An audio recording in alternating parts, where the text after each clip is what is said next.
Hello साथियों, नमस्कार। मैं निशांत स्वागत करता हूं आपका आपके अपने प्लेटफॉर्म संभव एजुकेशन क्लासेस पर, इस उम्मीद के साथ कि आप जहां भी होंगे स्वस्थ, व्यस्त, मस्त और ज़बरदस्त होंगे, अपना और अपनों का ध्यान रखते हुए तैयारी कर रहे होंगे। तो प्यारे साथियों, भाइयों बहनों, सामान्य विज्ञान 5 नंबर पक्का करने वाली क्लास के इस एपिसोड में 5वें एपिसोड हम लोग पहुँच चुके हैं। और आइए शुरू करते हैं अपने प्रैक्टिस सेशन और लेते हैं अपना पहला प्रश्न। क्या है? जल चक्र के दौरान वाष्पीकरण की प्रक्रिया में पौधे का निम्नलिखित में से कौन सा हिस्सा शामिल होता है?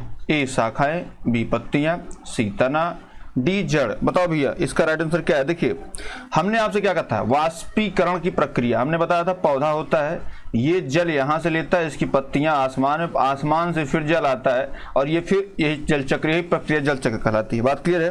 पौधों में जो जल चक्र का हिस्सा, जो भाग लेता है वो है पत्ती। ठीक है, पौधों की पत्तियां जो है जल चक्र के दौरान वाष्पीकरण की प्रक्रिया में सम्मिलित होती है हरित लवक की उपस्थिति के कारण। जैसे अगर ये कोई, मान लीजिए कोई पत्ती है, तो इसमें ये किसके कारण होती है? हरित लवक। क्या? हरित लवक की उपस्थिति के कारण जो है पत्तियों का हरा रंग जो होता है, पत्ती ये एक सरल पत्ती होती है, एक संयुक्त पत्ती होती है। पत्तियां प्रकाश संश्लेषण की क्रिया द्वारा पौधे के लिए भोजन का निर्माण करती हैं और ट्रांसपिरेशन की क्रिया को ही नियंत्रित करती हैं। तो बेसिकली जो पत्ती है इसका बहुत ज़्यादा योगदान है और ये वाष्पीकरण की प्रक्रिया में भी सहयोग करती है। ठीक है, चलिए आते हैं दूसरे प्रश्न पर। क्या है? इनमें से सोडियम की कमी भी हो सकती है। ए उच्च रक्तचाप, बी निम्न रक्तचाप, सी दस्त, डिमेंशिया। बताइए सर, किसमें सोडियम कमी से कौन सा होता है? सोडियम हमारे जो शरीर है, जो मानव शरीर है, उसमें एक महत्वपूर्ण तत्व होता है और यह शरीर के तरल पदार्थों को नियंत्रित करता है और मानव शरीर के अंदर विद्युत आवेगों को संचरित करता है। ठीक है, सोडियम की उचित मात्रा दिमाग को तेज रखने में सहायता करती है, जबकि सोडियम का उपयोग दांत को सड़ने से बचाने के लिए, दांतों को साफ रखने के लिए, मुंह की गंध को दूर रखने के लिए किया जाता है। सोडियम की कमी से निम्नलिखित रोग हो सकते हैं। पहला क्या है? जैसे मस्तिष्क पर प्रभाव डालता है। क्या? मस्तिष्क पर प्रभाव डालेगा। दूसरा है, जैसे आप देखते हो कभी कभी जी मचलाना जो है ये सोडियम की कमी से होता है। ठीक है, मांसपेशियों में ऐंठन, ये सारे पूछे गए प्रश्न है बाबू, इसलिए इसको हल्के में न लीजिएगा। मांसपेशियों में ऐंठन, ठीक है, मांसपेशियों में ऐंठन। कभी कभी आप लो ब्लड प्रेशर जानते हैं, लो ब्लड प्रेशर। ठीक है, उसके बाद आपका आता है स्ट्रोक। ये सारे के सारे जो है ये इससे होते हैं। ठीक है, तो इसका राइट आंसर जो हो जाएगा वो हो जाएगा निम्न रक्तचाप। इसमें दिया हुआ है तो ऑप्शन बी आपका क्या है? राइट आंसर हो जाएगा। ठीक है, हम लोग सुनते हैं, देखिए प्रश्न साइंस का आया हुआ है और ये हम लोग ऐसे सुने भी हैं, है ना, लेकिन हम कब उसमें फिर होता है कि यार क्या होगा इसमें, तो बेसिकली सुने सुनाए प्रश्न ही आते हैं। तो ऑप्शन नंबर 20 में सही है आपका। चलिए तीसरा, एंथ्रेक्स के टीकाकरण की खोज किसने की थी? एडवर्ड जेनर ने, रॉबर्ट कोच ने, अल्बर्ट सैविन ने या लुई पास्चर ने? बताइए सर इसका क्या होगा? देखिए पहला ऑप्शन क्या है? एडवर्ड जेनर ने किसका खोज किया था? चेचक के टीके की खोज। क्या? चेचक के टीके की खोज किया था एडवर्ड जेनर। रॉबर्ट कोच ने किसकी खोज की थी? हैजा और तपेदिक के जीवाणुओं की। हैजा व तपेदिक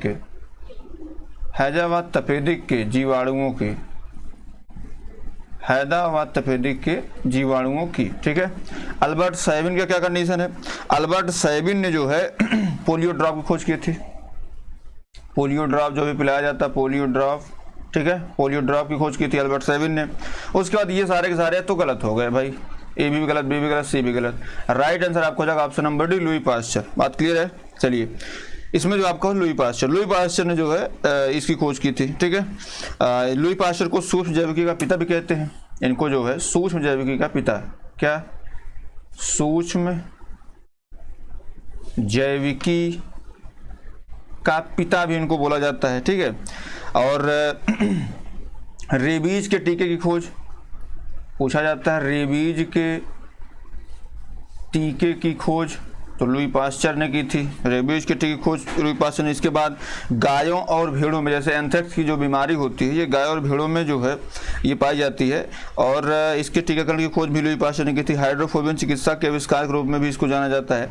बेसिकली इसमें राइट आंसर आपका डी ऑप्शन सही हो जाएगा। ठीक है, चलिए आगे बढ़ते हैं। चौथा नंबर, एक्वीफायर जलभृत क्या है? भौम जल स्तर के नीचे संतृप्त क्षेत्र, भौम जल स्तर के नीचे असंतृप्त क्षेत्र, संतृप्त क्षेत्र की ऊपरी सतह, ऑप्शन डी संतृप्त क्षेत्र की निचली सतह। बताओ भैया क्या होगा? एक्वीफायर मतलब क्या? देखिए इसका राइट आंसर जो हो जाएगा वो हो जाएगा भौम जल स्तर के नीचे संतृप्त क्षेत्र को ही क्या बोलते हैं? एक्वीफर बोलते हैं। बात क्लियर है? जलभर या जलभृत धरातल के सतह के नीचे चट्टानों का एक ऐसा संस्तर है जहां भूजल एकत्रित होते हैं। जो जलभर है, एक्वीफर है जो है, ये ज़्यादातर ऐसे बलुआ पत्थर चट्टानों में पाए जाते हैं जिनके नीचे सेल या सिल्ट स्टोन की परत पाई जाती है। ठीक है, तो इसका राइट आंसर आपका ए ऑप्शन से हो जाएगा। चलिए आगे बढ़ते हैं। पांचवा, ऊर्जा की एसआई इकाई क्या है? Newton, joule, kilowatt, horse power. बताइए भैया इसका क्या होगा? देखिए ऊर्जा की जो एसआई इकाई है, ठीक है, तो ऊर्जा क्या होती है? किसी वस्तु में कार्य करने की क्षमता। ऊर्जा क्या होती है? किसी वस्तु में, जैसे हमारे अंदर जो कितनी ऊर्जा, तो हम जितना काम करेंगे किसी वस्तु में कार्य करने की क्षमता ही क्या है? ऊर्जा है। ऊर्जा जो है यह एक अदिश राशि है। भी पूछा जाता है कौन सदिश है कौन अदिश है, तो ऊर्जा जो है एक अदिश राशि है। अदिश मतलब जैसे इसमें दिशा और परिमाण देखे जाते हैं, तो इसमें जो है दिशा क्लियर होती है लेकिन परिमाण क्लियर नहीं होता है। और इसका एसआई मात्रक जो पूछा गया है वो होता है जूल। ठीक है, जूल जो है इसका एसआई मात्रक है।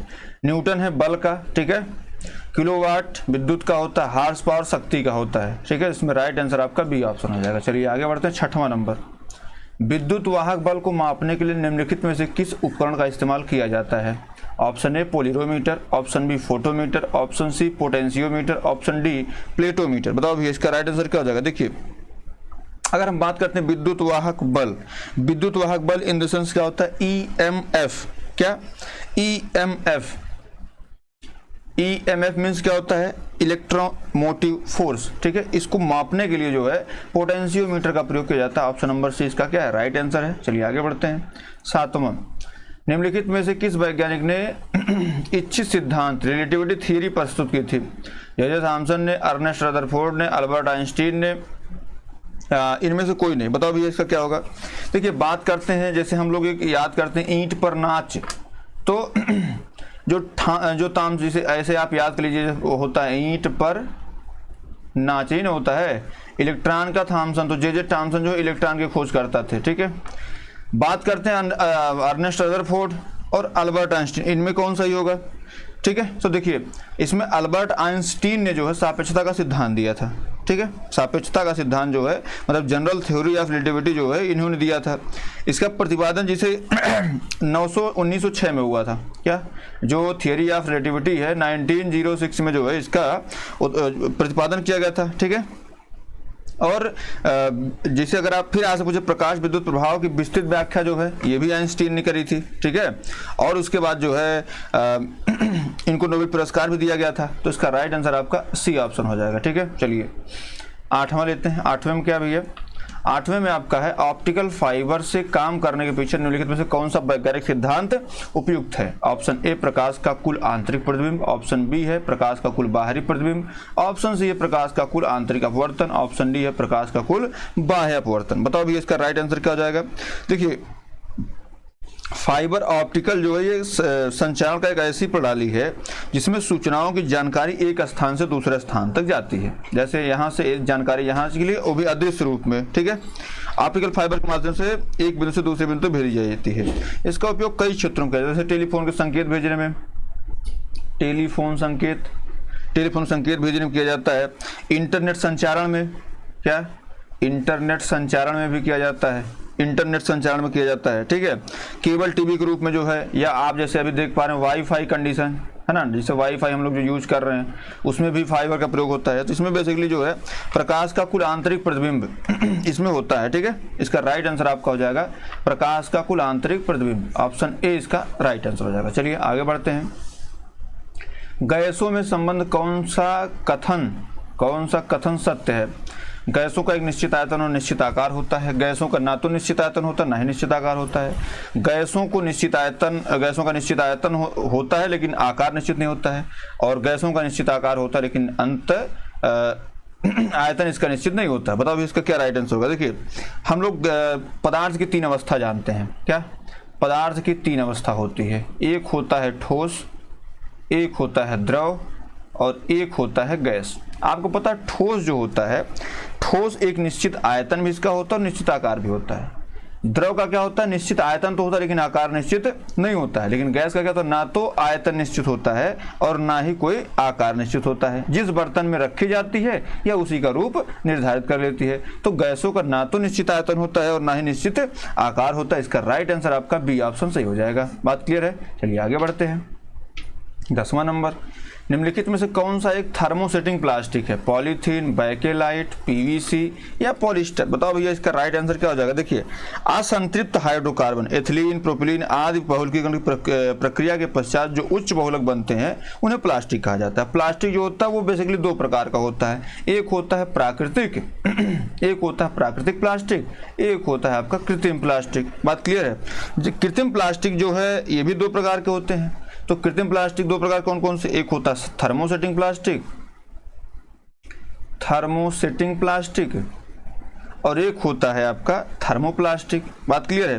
थर्मोसेटिंग प्लास्टिक वह प्लास्टिक है जो पहली बार गर्म करते समय मुलायम हो जाता है और इच्छित आकार में आप उसको ढाल सकते हैं। ठीक है, इसे पुनः गर्म करने पर मुलायम नहीं हो सकता है। जैसे बैकेलाइट हो गया, गिप्टल हो गया, बीटल हो गया। इसमें पूछा क्या है आपसे, थर्मोसेटिंग प्लास्टिक का एक उदाहरण पूछा है। तो बैकेलाइट जो है इसका हो जाता है। बैकेलाइट ना होता तो आप क्या करते तो इसमें आप बताते कि ग्लिप्टल भी इसका होता है। क्या ग्लिप्टल भी होता है और क्या होता है, बीटल भी होता है। तो ये सारे के सारे उदाहरण जो आपके थर्मोसेटिंग प्लास्टिक के। ऑप्शन नंबर बी इसका राइट आंसर। 11 नंबर, रक्त का पीएच मान कितना होता है भैया, 2.2 होता है, 5.5 होता है, 6.4 होता है या 7.4 होता है। देखिए 2.2 से लेकर 2.4 तक का जो पीएच वैल्यू होती है वो होती है सिरके की। किसकी होती है, सिरके की होती है।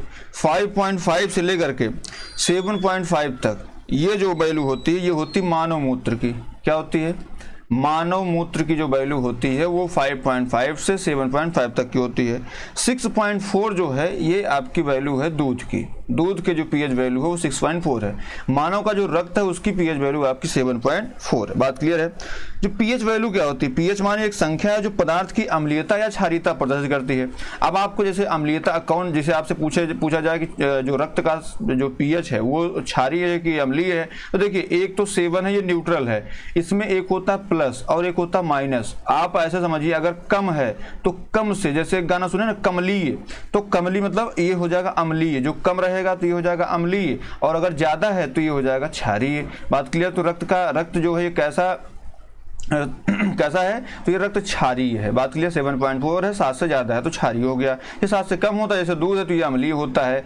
जो आपकी मानव मूत्र होता है ये भी अम्लीय होता है। ठीक है, और फिर उसके बाद जो है जैसे अम्लीय और क्षारीय दोनों कंडीशन में इसको देख सकते हैं आप। 5.5 से 7.5 होता है। ठीक है, तो अम्लीय क्षारीय दोनों अवस्था में होता है। फिर उसके बाद सिरका जो होता है ये अम्लीय होता है। राइट आंसर आपका डी ऑप्शन हो जाएगा। चलिए आगे बढ़ते हैं। 12 नंबर, पोषक तत्वों की 6 श्रेणियां, कार्बोहाइड्रेट, प्रोटीन, वसा, विटामिन, खनिज और क्या है भैया, दूध है, स्वास्थ्य पेय है, पानी है, स्वस्थ भोजन। बताओ इसका राइट आंसर क्या हो जाएगा। देखिए इसका राइट आंसर जो हो जाएगा वो हो जाएगा स्वच्छ जल। जैसे हम लोग कहते हैं ना स्वच्छ जल, कार्बोहाइड्रेट हो, प्रोटीन हो, वसा हो, विटामिन हो, खनिज हो, लेकिन अगर स्वच्छ जल नहीं है तो फिर वो कोई दिक्कत उसमें नहीं रहता। तो पानी जो है जरूरी होता है। ऑप्शन नंबर सी इसका राइट आंसर है। चलिए आगे बढ़ते हैं।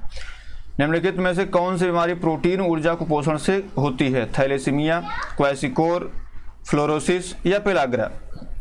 पेलाग्रा तो आपका विटामिन ई, विटामिन के इससे होता है, पेलाग्रा की वो नहीं है ना।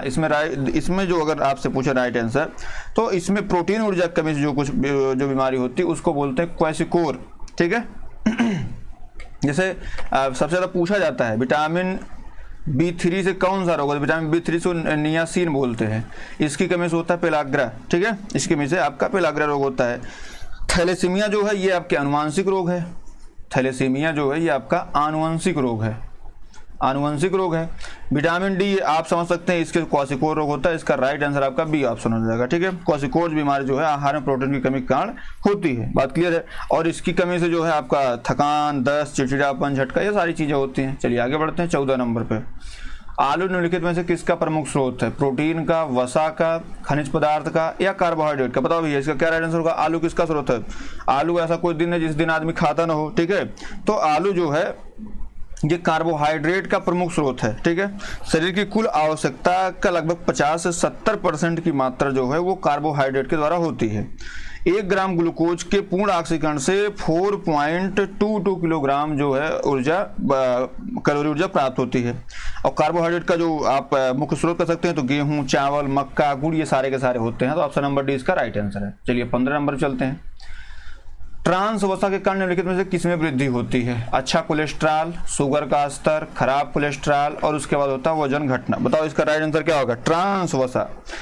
ट्रांस वसा जो ट्रांस फैटी एसिड भी कहा जाता है, स्वाभाविक रूप से मांस और डेयरी जैसे कुछ खाद्य पदार्थों में होती है। ट्रांस वसा के कारण जो है खराब कोलेस्ट्रॉल में वृद्धि हो जाती है, ठीक है। तो जैसे आप देखते होंगे जो आज के टाइम में हृदय रोग हो रहा है, क्या हृदय रोग जो बृहद स्तर पे हो रहा है, तो ये बाहर के जो हम लोग ट्रांस वसा जो वो कर रहे हैं, इनहेल कर रहे हैं, ट्रांस वसा जो खा पी रहे हैं, उसकी वजह से खराब कोलेस्ट्रॉल में पाया जाता है जो हमारे हृदय रोग के लिए उत्तरदायी होता है। ऑप्शन नंबर सी इसका राइट आंसर हो जाएगा। चलिए 16 नंबर चलते हैं। क्या भैया? निम्नलिखित में विटामिन से किसी धूप विटामिन कहा जाता है क्योंकि शरीर सूर्य की उपस्थिति में विशेष संश्लेषित करने में सक्षम होती है। इनमें से कौन से विटामिन को धूप विटामिन कहा जाता है? देखो बात करते हैं अगर धूप विटामिन की, तो आप देखते होंगे जैसे हम लोग बाहर छत पे बैठ करके अगर वो लेते हैं, ठीक है, तो इसमें कभी कभी हमको दिखता है धूप विटामिन। किसको कहते हैं? धूप विटामिन। जैसे आप ऐसे कह सकते हैं इसको, धूप विटामिन को आप कैल्सीफेरॉल नाम जानते हैं। अभी जैसे हमने प्रोटीन की बात करी, तो विटामिन डी जो है ये आपका धूप विटामिन है। क्या है? विटामिन डी जो है ये धूप विटामिन है। बात क्लियर है? विटामिन ए की बात करते हैं तो विटामिन ए जो है इसकी कमी से रतौंधी रोग होता है, ठीक है। और विटामिन ई है तो आपके नपुंसक विटामिन ऐसे जनन शक्ति की कमी हो जाती है। और विटामिन ए है ये रक्त का थक्का न जमने के लिए है, रक्त का थक्का नहीं जमता भैया इसमें विटामिन की कमी से। विटामिन ई से जनन शक्ति की कमी हो जाती है, ठीक है, जनन शक्ति की कमी। और विटामिन ए जैसे इसे याद कर सकते हैं, विटामिन ए रात रतौंधी रेटिनॉल नपुंसक विटामिन ई टोकोफेरॉल ऐसे B1 Thai, B2 die, B3 से PP पीला, है ना, ऐसे करके आप याद कर सकते हैं। विटामिन डी जो है ये इसमें जो है इसको कैल्सीफेरॉल कहते हैं। विटामिन डी में से जो है कोई इसको रोग भी होता है, हड्डी का रोग होता है ना, तो हड्डियों को मजबूत करने में सहायक जो है विटामिन डी होती है। तो आप विटामिन डी लिया करिए। ऑप्शन बी इसका राइट आंसर है। अगला क्या है? गाय भैंसों में एंथ्रेक्स फैलाने के लिए इनमें से कौन सा प्रेरित एजेंट जिम्मेदार होता है? कवक, जीवाणु, विषाणु या इनमें से कोई नहीं। देखो भैया अभी हमने बात करी थी एंथ्रेक्स की। एंथ्रेक्स गाय भैंसों में होता है, ठीक है, और यह एक विषाणु जनित रोग है। बात क्लियर? एंथ्रेक्स जो होता है यह एक विषाणु जनित जीवाणु जनित रोग है। और इसकी खोज अभी हम लोग बताए थे, इसकी खोज अभी चर्चा हो रही थी इस पे। तो इसकी खोज जो है वो आपके अभी जैसे कुछ देर पहले इस पे चर्चा हुई थी, इसकी खोज करने वाले थे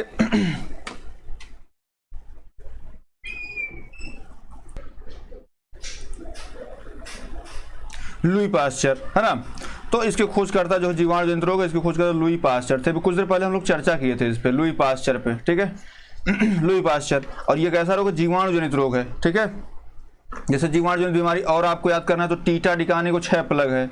टीटा डिकानी को 6 प्लग है, ठीक है। तो भाई से टिटनेस हो गया, टाइफाइड हो गया, डिप्थीरिया हो गया, काली खांसी हो गया, निमोनिया हो गया, उसके बाद कोढ़ हो गया, क्षय रोग हो गया, ठीक है, और हैजा हो गया, प्लेग हो गया, ये सारे के जीवाणु जनित रोग हैं, ये जीवाणु जनित रोग हैं। तो इसमें राइट आंसर आपका बी ऑप्शन हो जाएगा, ठीक है। चलिए सर आगे बढ़ते हैं 18 नंबर पे। निम्नलिखित में कौन सा बायोडिग्रेडेबल सामग्री है, ठीक है।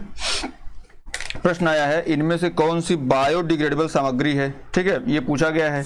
तो भैया इसमें देखिए ऑप्शन ए आपके पास है कपास, ऑप्शन बी है जानवरों की हड्डी, ऑप्शन सी है एल्यूमिनियम फाइल, ऑप्शन सी है लकड़ी। बताओ भैया इसका राइट आंसर क्या हो जाएगा? देखो बायोडिग्रेडेबल क्या होता है? जीवों के माध्यम से जिन पदार्थों का रासायनिक विघटन संभव है उन्हें जैव निम्नीकरण या बायोडिग्रेडेबल कहते हैं, ठीक है। इसमें सामग्री रहनी नहीं, यहाँ पे होना नहीं है, ठीक है, ये पूछा गया है, नहीं है तो उन्हें जैविक पदार्थ ऑक्सीजन की अनुपस्थिति में अवघटित किए जा सकते हैं। एल्युमिनियम फाइल जो है ये बायोडिग्रेडेबल नहीं है, एल्युमिनियम फाइल जो है ये बायोडिग्रेडेबल नहीं है, जबकि कपास जो है और जानवरों की हड्डियाँ, लकड़ी, ये सब जो है मिल जाते हैं, ठीक है।